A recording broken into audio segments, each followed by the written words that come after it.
Bueno, varios proyectos importantes, algunos que ya fueron aprobados, como por ejemplo el de reforma de la seguridad social, otros que están en discusión, de los que ya hablaremos.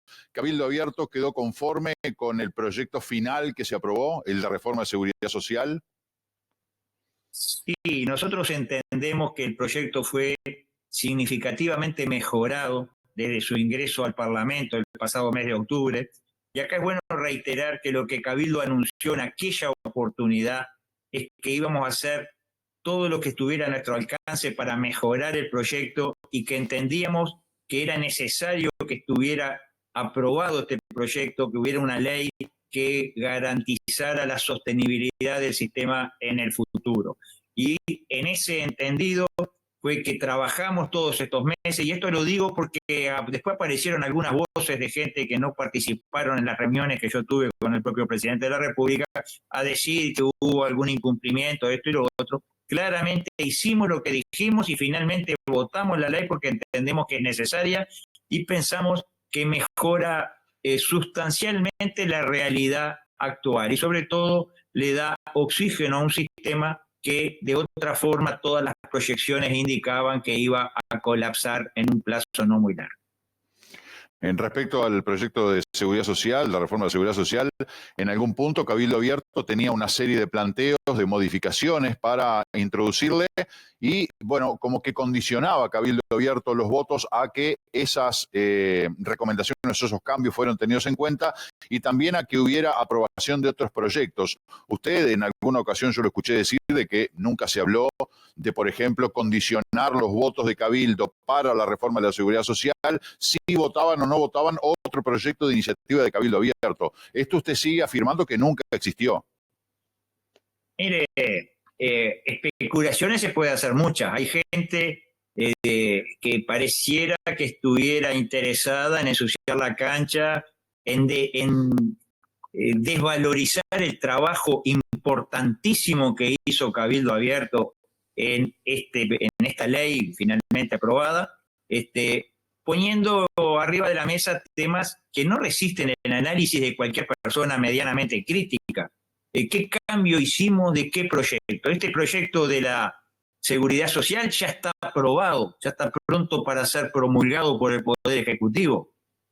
Y los proyectos que dicen que iban a cambio, se están empezando a tratar algunos de ellos en las comisiones correspondientes, como estaba previsto desde hace meses. Hacía meses que se había dicho el proyecto llamado de la prisión domiciliaria se va a tratar enseguida de Semana Santa. Bueno, es lo que se está comenzando a hacer. El proyecto de la reparación de las víctimas de las organizaciones armadas, hace 2 años que está en la vuelta, un proyecto de estricta justicia, hasta el propio Tabaré Vázquez quiso llevar adelante lo que dice ese proyecto. Es decir, atar una cosa a la otra es buscar ensuciar la cancha. Ya salió algún connotado senador frente amplista a hablar del peaje, del chantaje y de esto y de lo otro. A todos les sirve ensuciar. Cuando se trata de Cabildo Abierto, a todos les sirve ensuciar la cancha. Yo creo que hay que remitirse a los hechos. ¿Hubo alguna ley previa a la votación nuestra?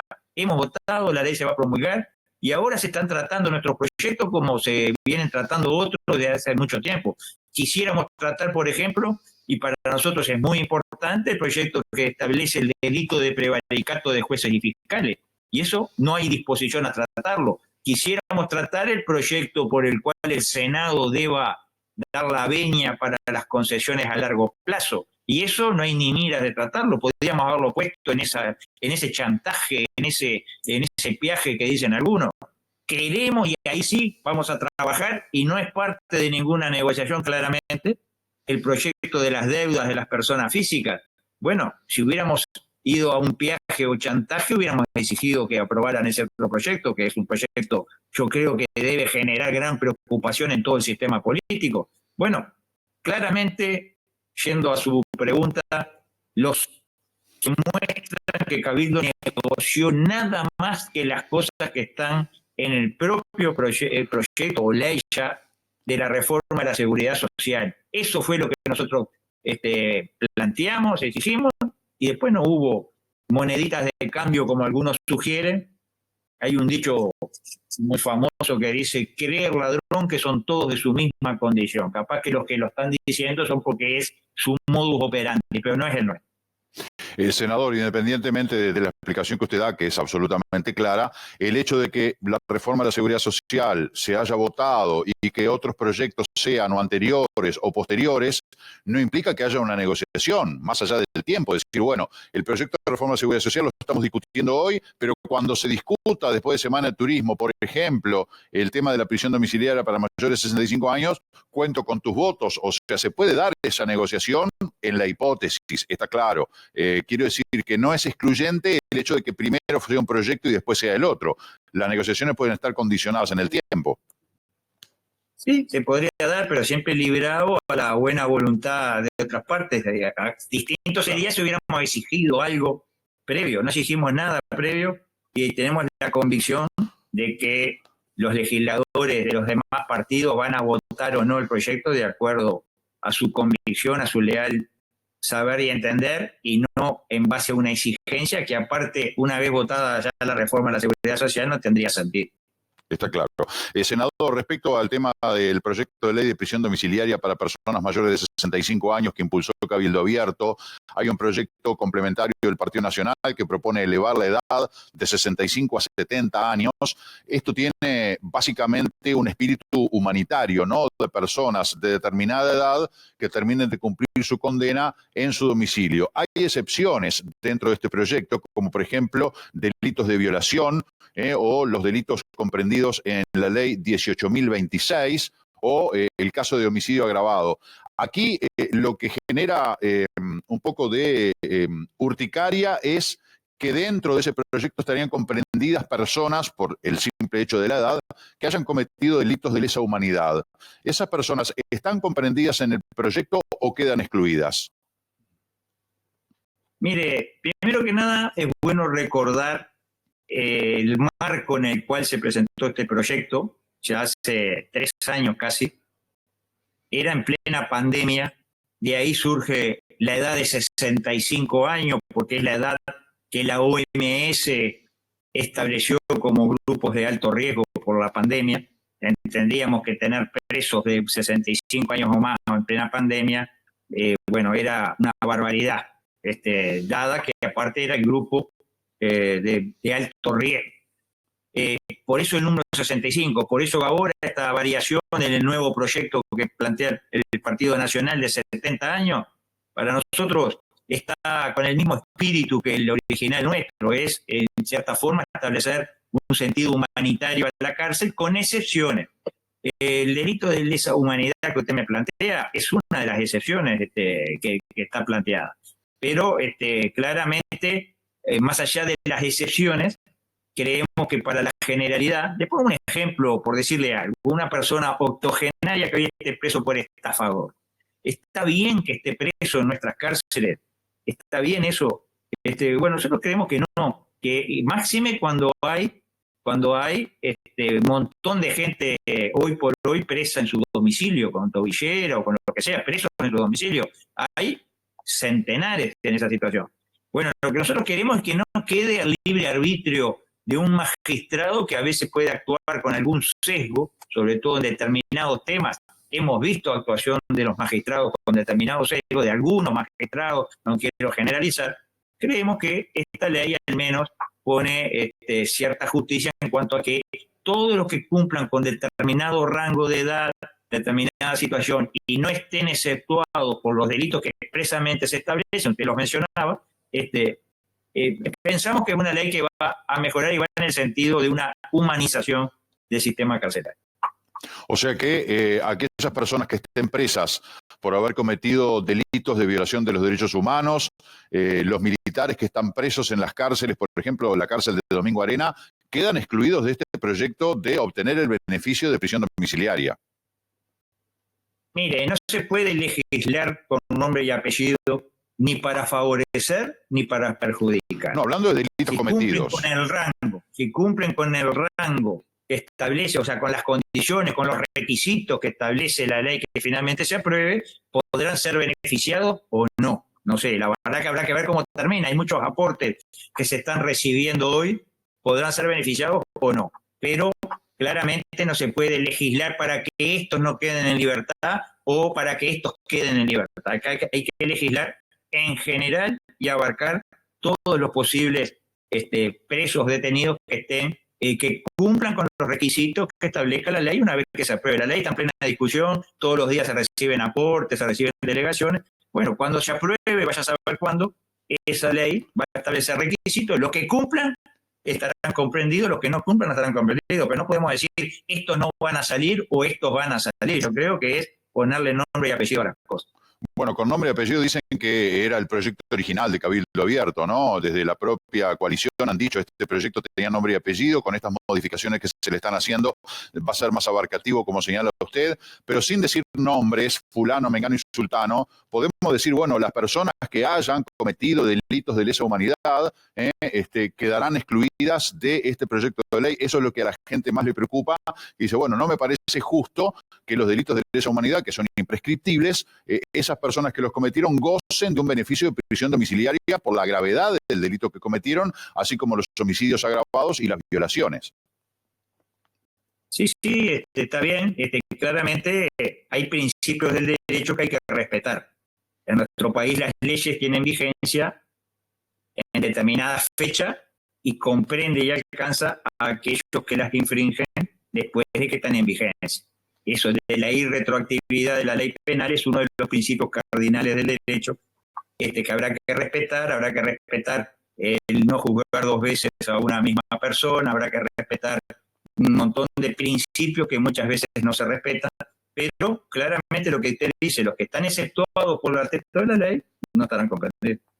Senador, usted mencionaba también al pasar, porque lo iba enumerando simplemente, no porque no es importante, el proyecto de reestructuración de deudas. Hace poco hablamos con el diputado Sebastián Cal, diputado cabildante, de una exposición que hizo usted en el Senado, explicando la realidad de la enorme mayoría de los uruguayos que están fuera del sistema, obligados a operar en negro, a someterse a intereses usureros de los prestamistas, etcétera, etcétera, porque hay un endeudamiento enorme de los uruguayos, más allá del proyecto de deudas en UR. Hablamos del proyecto de deudas de cualquier uruguayo que se metió en créditos, que está en el clearing, que no puede acceder a comprar absolutamente nada. ¿En qué está este proyecto? Bueno, yo diría que la situación que hoy se vive en el Uruguay es escandalosa. Escandalosa, no hay otra palabra para calificar. La empresa que opera el clearing dijo acá en la comisión del Senado que hay 1 millón de uruguayos en el clearing. Si nosotros consideramos que muchos de ellos son jefes de familia, representan una familia, podemos decir, sin ser tachados de exagerados, que hay medio Uruguay hoy en el clearing con problemas de pago de sus deudas. El presidente del Banco Central, el señor Labat, dijo en la comisión del Senado que trata este tema que hay 633.000 uruguayos que son considerados deudores irrecuperables. Es decir, las 2/3 partes de los que están en el clearing son irrecuperables. O sea que la expectativa de cobro que tienen los acreedores sobre esa gente es prácticamente que cero. Entonces, ante un problema de esta envergadura, lo que nosotros hemos planteado, y ya lleva un tiempo, este proyecto lo presentamos 1 año y pico, ante un problema de esta envergadura, el sistema político no puede seguir mirando para el costado, no puede seguir mirando, haciéndose el que no tiene nada que ver. El señor Labat dijo algo que no compartimos, que esto es un tema entre privados, que el Estado no se puede meter, que no se pueden cambiar las reglas después. Nosotros le decimos que no.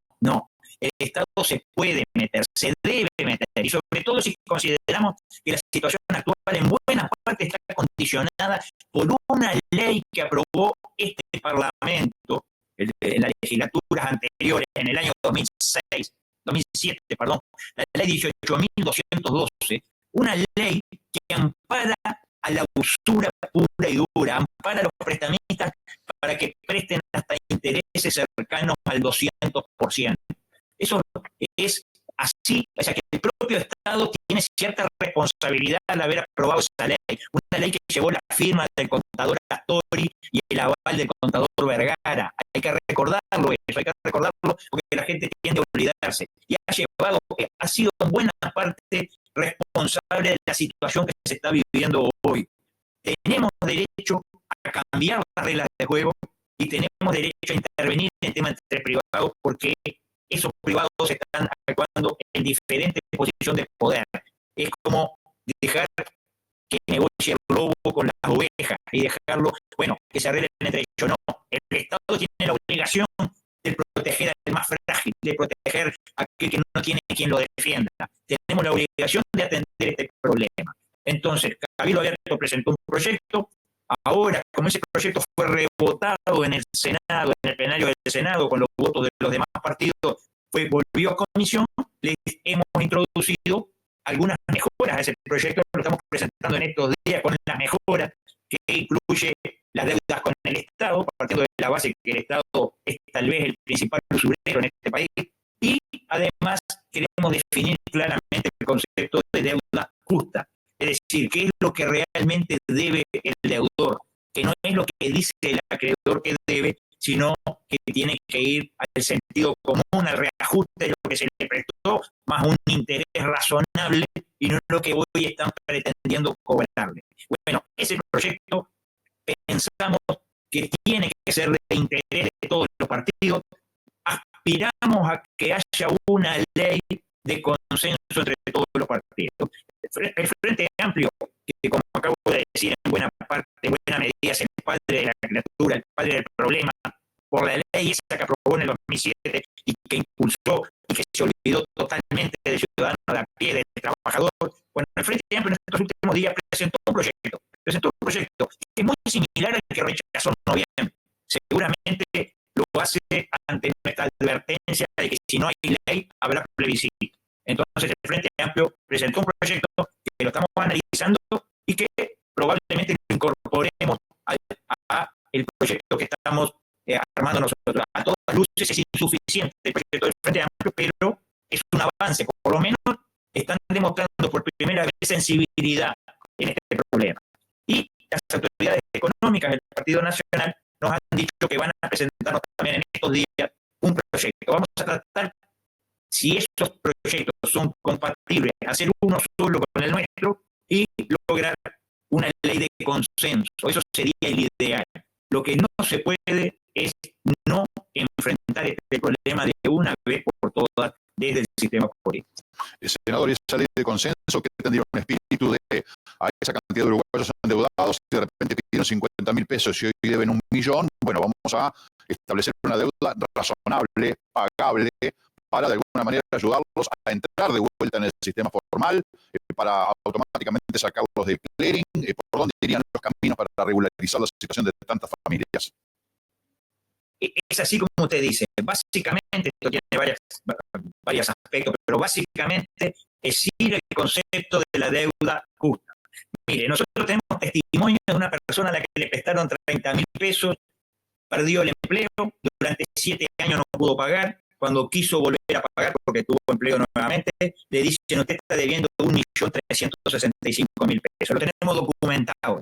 Y casos como ese, similares a ese, muchísimos.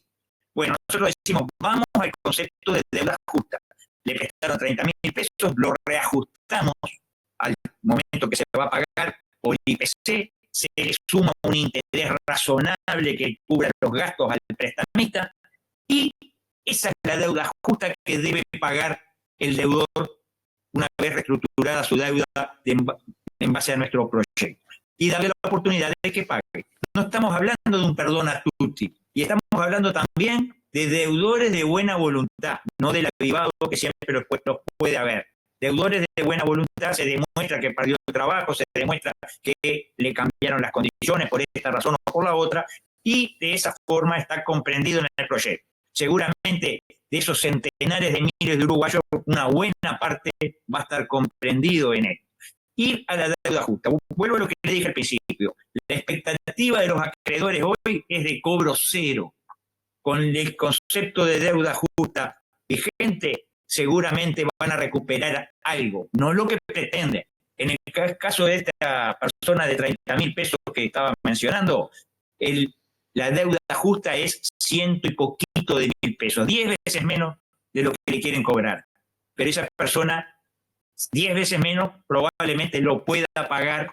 Hay todo un mecanismo para que lo pueda pagar, interviene incluso la justicia en ese mecanismo, y una vez que se pudo saldar su deuda, la deuda justa, no la que hoy pretende el acreedor, esa persona vuelve a resucitar, por decirlo de alguna forma, en el mundo financiero, sale del clearing, puede acceder a políticas que a veces condicionan que la persona no pueda estar en el clearing, etc. Creemos que es un proyecto necesario y que va a ser de estricta justicia para darle una segunda oportunidad a los que han sido víctimas de la explotación de prestamistas que, amparados en una ley del Frente Amplio, han explotado, han esquilmado a los uruguayos. Y acá hago una nueva acotación. Hace 2 días, escuchábamos la proclama del PIT-CNT el 1 de mayo. No vimos una sola palabra referida a la usura y a este problema. Y decimos, ¿dónde estuvo el PIT-CNT en estos 15, 16 años desde esta ley 18.212 en defensa de los trabajadores? Son capaces de paralizar el país porque los trabajadores perdieron un 2% del poder adquisitivo en este periodo por la pandemia o por lo que sea, pero no son capaces de defender al trabajador de estos intereses de usura que vienen pagando desde hace años. Ningún dirigente sindical miró el recibo de sueldo de los trabajadores y no ve que desde el líquido legal a lo que terminan cobrando baja menos de la mitad porque tienen que pagar los intereses de estos prestamistas usureros. Nadie levantó la voz en defensa de los trabajadores. ¿No se supone que están para defender a los trabajadores o están para defender a los prestamistas? Bueno, este tema está arriba de la mesa. Creemos que es fundamental que se vaya a fondo y Cabildo Abierto está dispuesto a ir a fondo en el tema. Senador, yo le agradezco mucho por su tiempo. Nos quedan temas más que nada político-electorales, pero eso será más propicio abordarlo más adelante. Muchas gracias por dedicarnos estos minutos.